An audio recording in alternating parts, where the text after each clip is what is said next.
সুপ্রিয় দর্শক, বাংলাদেশ টেলিভিশনের নিয়মিত আয়োজন ফ্যাসিবাদের দিনলিপি অনুষ্ঠানে আপনাদের সবাইকে স্বাগত জানাচ্ছি। আপনাদের সঙ্গে আছি আমি সাইদ খান।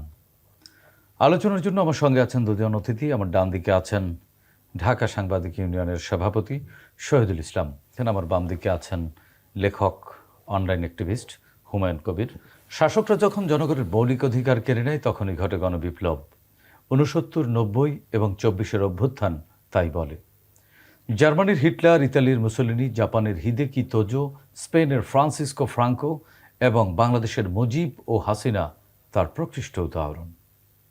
মানবজাতির ক্যালেন্ডারের পাতাকে রক্তাক্ত করা দেশ বিদেশের এই শাসকরা জেনে গেছে অত্যাচারের ফলাফল কি হয়। গবেষণামূলক এই অনুষ্ঠানের মাধ্যমে গত সরকারের যাবতীয় স্বৈরাচারী ও ফ্যাসিবাদী নীতির ধরনকে আমরা চিহ্নিত করবার চেষ্টা করছি, খুঁজে বের করবার চেষ্টা করছি নাগরিক অধিকার নিশ্চিতের পথ, যাতে ভবিষ্যতে আর কোনো শাসক নাগরিক স্বাধীনতাকে লঙ্ঘনের সাহস না পায়। দর্শক, আজ 29 এপ্রিল 2025। গত 16 বছরের শুধুমাত্র এই দিনটিতে কি ঘটেছিল অতিথিদের সঙ্গে আলোচনার আগে বিভিন্ন গণমাধ্যম থেকে সংগৃহীত কিছু সংবাদের শিরোনাম দেখে আসি। 2011 ঢাকা বিশ্ববিদ্যালয় মহসিন হলে ছাত্রলীগের সংঘর্ষ, নেপথ্যে টেন্ডারবাজ। 2012 ইলিয়াস আলী জীবিত না মৃত, এই প্রশ্ন সবার। জাহাঙ্গীরনগরে ছাত্রলীগের তাণ্ডব। 2013 স্বরাষ্ট্রমন্ত্রীর ব্যঙ্গচিত্র ব্যবহারের অভিযোগে গ্রেপ্তার 2। 2014 এক বছরে বিএনপির 310 জন খুন হয়েছে। বেনাপোলে বন্দুকযুদ্ধে 2 শিবির নেতা গুলিবিদ্ধ। 2015 ভোট জালিয়াতির মহোৎসব। 2016 মাহমুদুর রহমানকে 5 দিনের রিমান্ডে নেওয়া হয়েছে।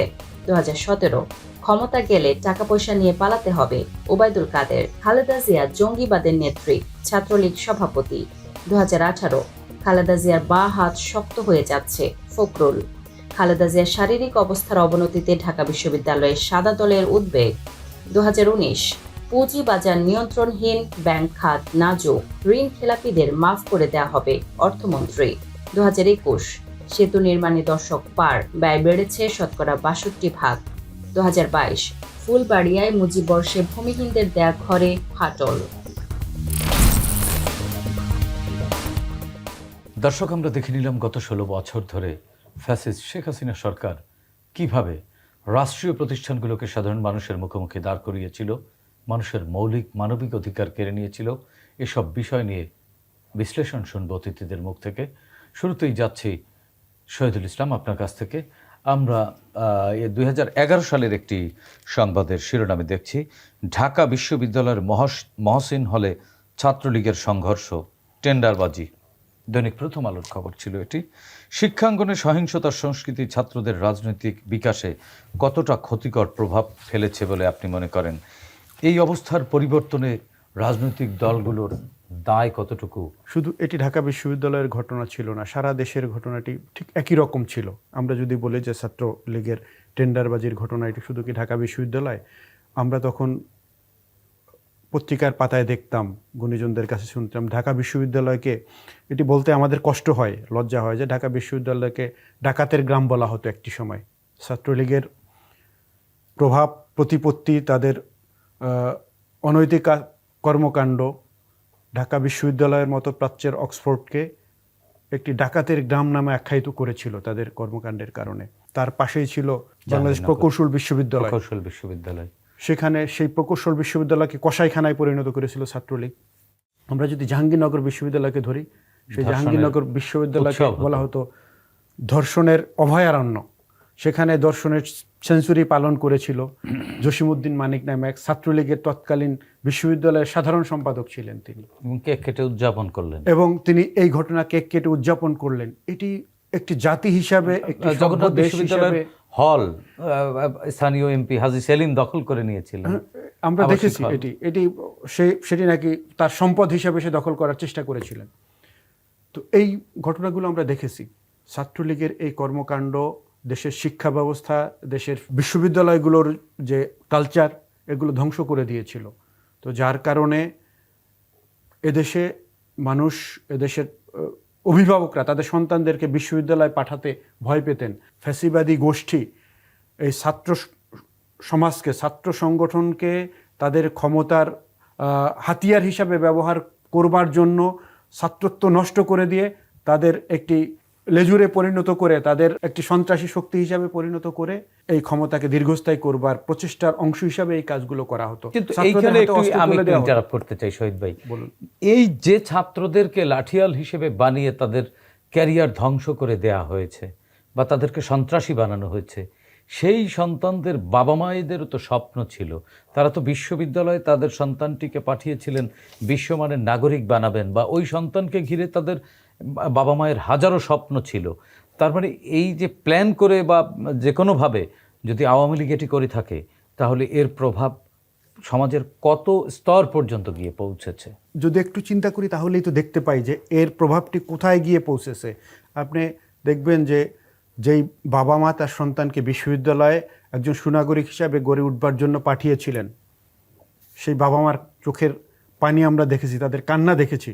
কারণ হচ্ছে তাদের করার কিছু ছিল না। যেই সন্তানটিকে মানুষ হিসেবে গড়বার জন্য পাঠিয়েছিলেন, সে একজন সন্ত্রাসী খুনি হিসাবে ফিরে গিয়েছে। হতে পারে ওই বাবা একজন কৃষক, একজন নিঃসন্দেহে, মজদুর। এবং তার কিছু করার ছিল না। যেই অধিকাংশ আমাদের পাবলিক বিশ্ববিদ্যালয়গুলোর যে শিক্ষার্থীরা আছেন, আপনি দেখবেন সেটার যদি একটা পরিসংখ্যান করেন তাহলে দেখবেন যে শিক্ষাঙ্গনগুলোর অধিকাংশ শিক্ষার্থী গ্রাম থেকে উঠে এসেছে এবং তাদের বাবা মারা প্রান্তিক জনগোষ্ঠীর অংশ এবং অধিকাংশ কৃষক।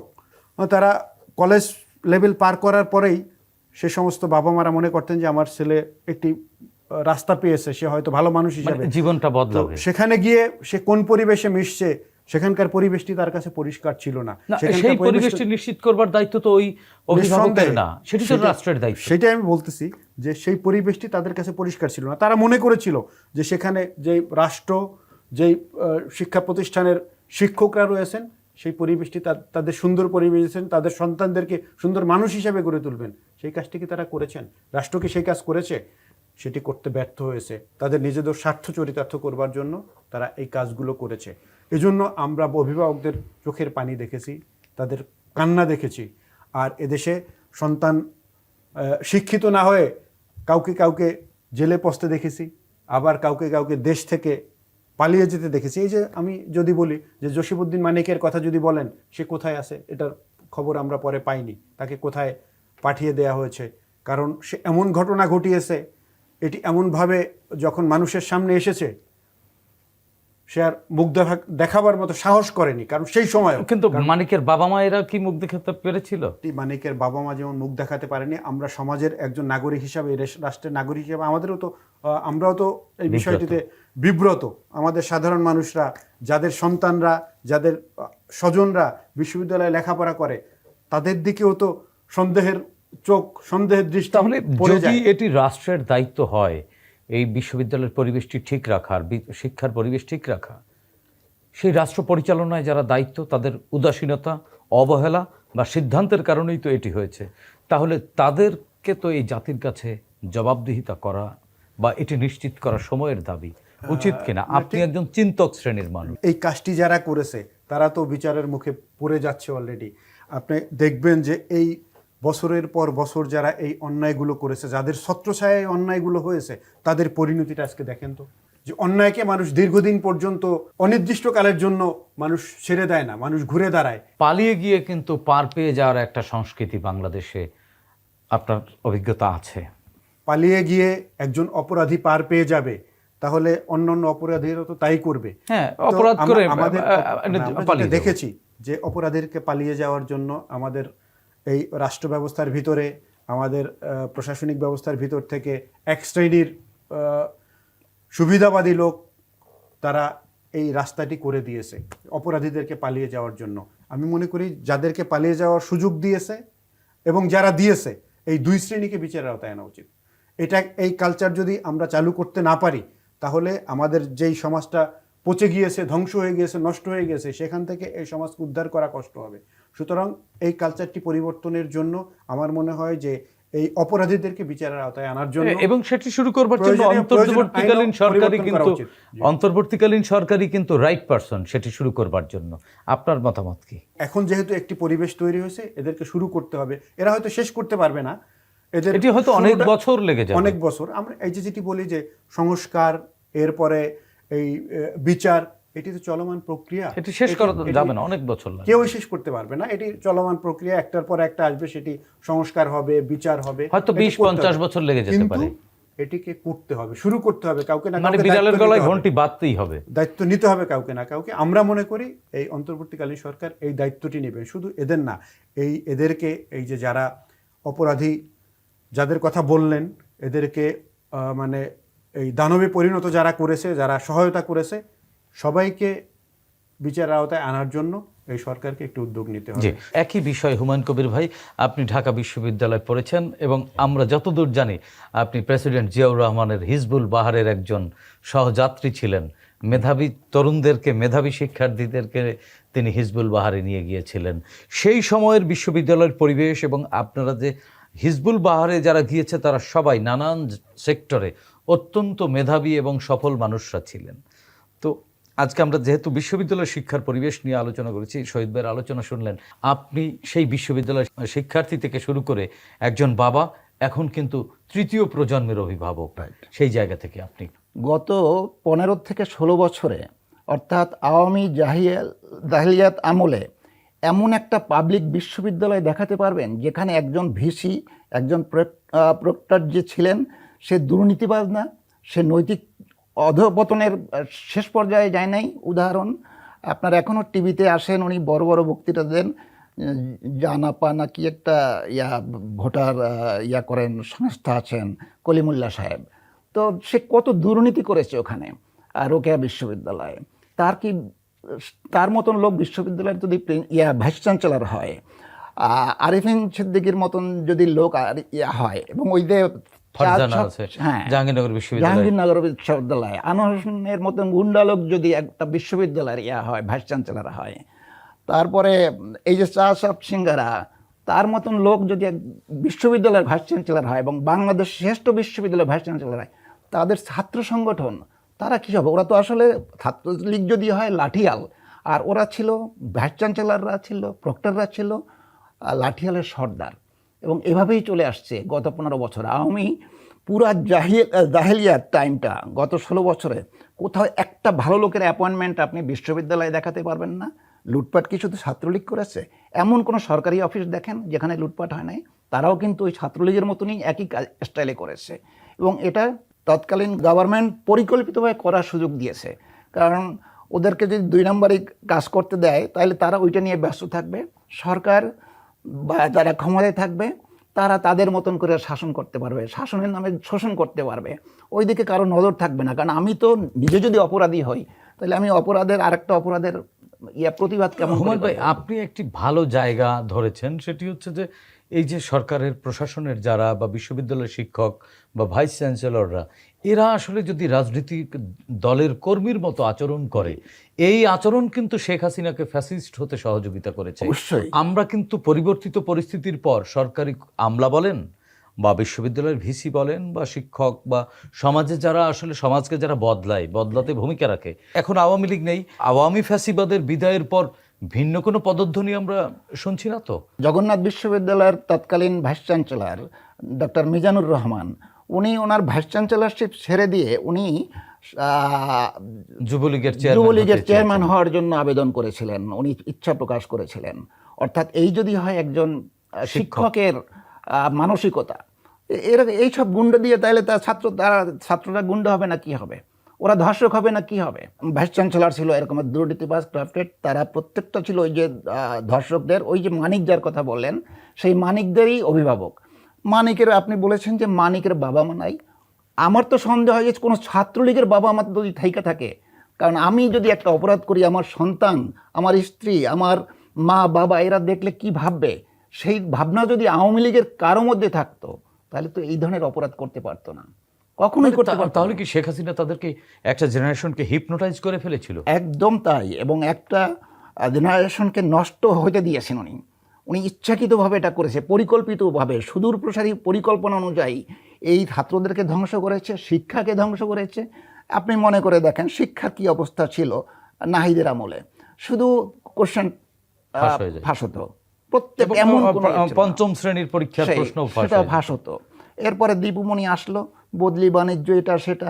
এই যে ঢাকা শহরে আপনার ভিকারুন্নেসা স্কুলের যে কত একটা সুনাম ছিল, মতিঝিল স্কুলের, সেখানে পদাধিকার বলে চেয়ারম্যান থাকতেন এমপি, হলেন ওখানে রাশেদ খান মেনন, সে একসময়ের বামপন্থী নেতা, সে হলো দুর্নীতির প্রধান, ভর্তি বাণিজ্য করে শত শত নয় হাজার হাজার কোটি টাকা কামাইছে এই কয়েক বছরে। নাহিদ সাহেব উন্নয়নের নামে শুধু টাকা কামিয়েছেন। দীপুমণি নিজে একটা ইউনিভার্সিটি করতে যাই, দেখেন সেখানে তাঁতপুরে কিভাবে 2 লাখ টাকার জমি 30 কোটি টাকা দাম দেখায় তারপরে এনেছে, সেটা ধরা হয়েছে, কিন্তু আর কি বিচার হয়েছে? অথচ যে ধরছে সেই ডিসি সাহেব, মহিলা ডিসি ছিলেন, ওনাকে সাথে সাথে বদলি করে দিলেন নেত্রকোনায়। ওনার আর দীপুমণি কিন্তু ঠিক জায়গায় আসেন এবং উনি আরও ক্ষমতাশালী হলেন একটার পর একটা। অর্থাৎ সরকারি পৃষ্ঠপোষকতায় এই লুটপাট হয়েছে, এই সন্ত্রাস হয়েছে। হাতুড়ি বাহিনী, তারপর হেলমেট বাহিনী, এটা সরকারেরই একটা সেকেন্ড বাহিনী ছিল, জাস্ট লাইক রক্ষী বাহিনী বলেন আর পুলিশ লীগ বলেন। পুলিশ তো তখন পুলিশ ছিল না, পুলিশ লীগ ছিল। আপনি শুধুমাত্র আওয়ামী লীগের লুটপাট এবং মনে করেন সন্ত্রাসের বিচার করলেন, কিন্তু শিক্ষাকে ধ্বংস করা এটা কি বেমালুম পার পেয়ে যাওয়া উচিত? আমরা তো কোনো শিক্ষা কমিশন বা সংস্কার কমিশন দেখিনি, তাহলে এই জায়গাগুলো সংস্কার কিভাবে হবে? এটা হলো সরকারের সদিচ্ছা, প্রশাসনের সদিচ্ছা। এখন এই বর্তমান অন্তর্বর্তীকালীন সরকারের, এখানে আমি বলবো এবং দ্ব্যর্থহীনভাবে বলবো, ডক্টর ইউনূস ছাড়া আরও হয়তো 2-3 জন উপদেষ্টা আছেন যারা দেশের জন্য কিছু ভালো চায়, আর সবাই কিন্তু উত্তরাধিকার সূত্রে ফ্যাসিবাদের দোষর কোনো না কোনোভাবেই। এই যে ধরেন আলী ইমাম সাহেব, উনি গত 10 বছর কিন্তু আওয়ামী লীগেরই পারপাট ছাপ করেছেন। উনি এখন এখানে সংস্কার কমিশনের প্রধান। উনি কি সংস্কার করবেন? আওয়ামী প্রশাসন এখন প্রত্যেকটা জায়গায়, এই যে 3 জন বললাম যে ডক্টর ইউনূস এবং 3-4 জন উপদেষ্টা ছাড়া সবাই তো আওয়ামী লীগেরই ইয়া করা। শহীদ ভাই, আরেকটি বিষয় আপনার কাছ থেকে একটু জানতে চাই। 2012 সালের বিএনপির শীর্ষ নেতা ইলিয়াস আলী ঢাকার ব্যস্ত এলাকা থেকে নিখোঁজ হন। এই ধরনের গুমের ঘটনা কি মানবাধিকার লঙ্ঘনের আন্তর্জাতিক মানদণ্ড অনুযায়ী অপরাধ হিসেবে বিবেচিত নয় কিনা?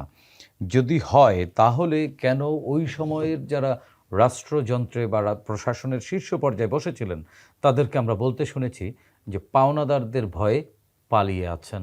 এটি শুধুমাত্র একজন ইলিয়াস আলীর কথা আমরা শুনেছি, এরকম জামাতের বহু লোক, হয়তো অনেক নাম আমাদের সামনে নেই, হয়তো আর কোনো দিন ফিরবে না, এরকম অজস্র মানুষ আছে বিএনপি, জামাত সহ যারা সরকার বিরোধী প্ল্যাটফর্মে থেকে সরকারের যৌক্তিক সমালোচনা করবার চেষ্টা করেছেন। তাহলে এগুলো অনুসন্ধান হচ্ছে না কেন? ইলিয়াস আলীর গুম হওয়ার ঘটনা এটি সারা দুনিয়া কাঁপানো ঘটনা। সুতরাং আমি তো মনে করি যে এই ঘটনাগুলোকে ছাড় দেবার কোনো সুযোগ নেই। এটা তো অভিযোগও নাই, অভিযোগকারীও নাই। না, সেটা বলি, অভিযোগকারী না থাকলে কেউ অভিযোগ করবে না, কিন্তু ঘটনাগুলো ঘটছে, তো সেই ঘটনাগুলো ঘটছে, এই দায়িত্ব এখন রাষ্ট্রের নিতে হবে যে যেই ঘটনাগুলো ঘটছে কেউ অভিযোগ করতে পারে না, কিন্তু ঘটনাগুলো আমাদের সামনে পরিষ্কার আছে। সেখানে ইলিয়াস আলীর ঘটনা যদি আপনি ধরেন, এরপরে ইলিয়াস আলীর অভিযোগকারী আছে, এরকম অনেকের অভিযোগকারী নেই। আয়নাঘর, সাইদ খানের অভিযোগকারী নেই। আয়নাঘরকে তারা স্বীকার করতো না যে আয়নাঘর নামে এরকম বন্দিশালা রয়েছে। এটিকে মানে তারা তুচ্ছতাচ্ছিল্য করতো বিগত ফ্যাসিবাদী সরকারের লোকেরা, যখন এই আয়নাঘরের বিষয়টি জামাতের রটনা। সুতরাং সেই আয়নাঘর যে সত্য ছিল, এইখানে যে বিরোধী দল অর্থাৎ বিএনপি, জামাত সহ যারা এই সরকারের বিপক্ষে দাঁড়িয়েছে তাদেরকেই সেই আয়নাঘরে বন্দি করা হয়েছে, কাউকে হত্যা করা হয়েছে, গুম করা হয়েছে। আয়নাঘর থেকে ফিরে আসা আমাদের সাথে কিন্তু আপনার সহ আলোচক, তিনিও আয়নাঘর থেকে ফিরে আসা, আমি আস্তে শুনছিলাম যে তিনিও আয়নাঘরে ছিলেন কিছুদিন। সেই আয়নাঘরের ঘটনাগুলো তো পরিষ্কার হয়েছে জনগণের সামনে। সুতরাং রাষ্ট্রের দায়িত্ব হচ্ছে এখন যারা ক্ষমতায় আছেন, যে অভিযোগগুলো আছে সেই অভিযোগগুলোকে অ্যাড্রেস করে সেইগুলোকে বিচারের আওতায় আনা। যেই অভিযোগগুলো এখনও তাদের অভিযোগ দেবার মতো লোক নেই, কিন্তু ঘটনাগুলো ঘটেছে, এগুলোকে খতিয়ে দেখে প্রত্যেকটাকে বিচারের আওতায় আনা উচিত। এবং এর ধরনের মানবাধিকার লঙ্ঘনের মধ্যে এটা মানবাধিকার, আমি তো এটাকে কোন ধরনের মধ্যে ফেলবো আমি এটা আসলে বুঝতে পারতেছি না। যে ইলিয়াস আলীর বক্তব্যগুলো যদি শোনেন, তাকে গুম করার আগের বক্তব্যগুলো, তাহলে আমরা বুঝতে পারি যে কেন তাকে গুম করা হয়েছে। ভারতের আগ্রাসী বিরোধী বক্তব্য। আমরা যদি ব্যারিস্টার আরমানের গুম করার আগের বক্তব্যটা শুনি, তার আগের ফেসবুক স্ট্যাটাস দেখি, তাহলে আমরা বুঝতে পারি কেন তাকে গুম করা হয়েছিল। সুতরাং রাষ্ট্রের যারা ফ্যাসিবাদী সরকার ছিল সেই সময়, সরকারের বিরুদ্ধে কোনো কথা বললেই তাকে গুম হয়ে যেতে হতো। তাকে নিখোঁজ এবং হয়ে যেতে হতো, তাকে আপনার জেলখানায়। সাংবাদিক কাজলের কথা তো নিশ্চয়ই মনে আছে, যিনি আপনার সদস্য।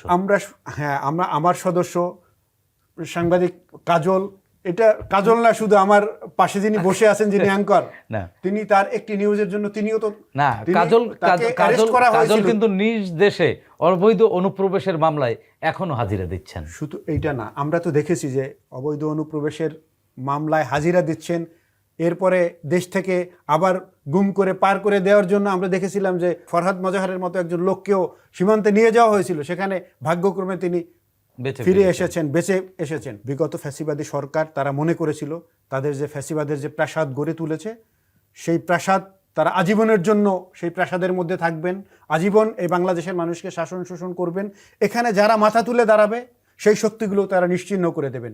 কিন্তু সেটি সফল হয়নি। তাদের সেই চিন্তাকে, তাদের সেই চেষ্টাকে এদেশের ছাত্র জনতা ব্যর্থ করে দিয়েছে।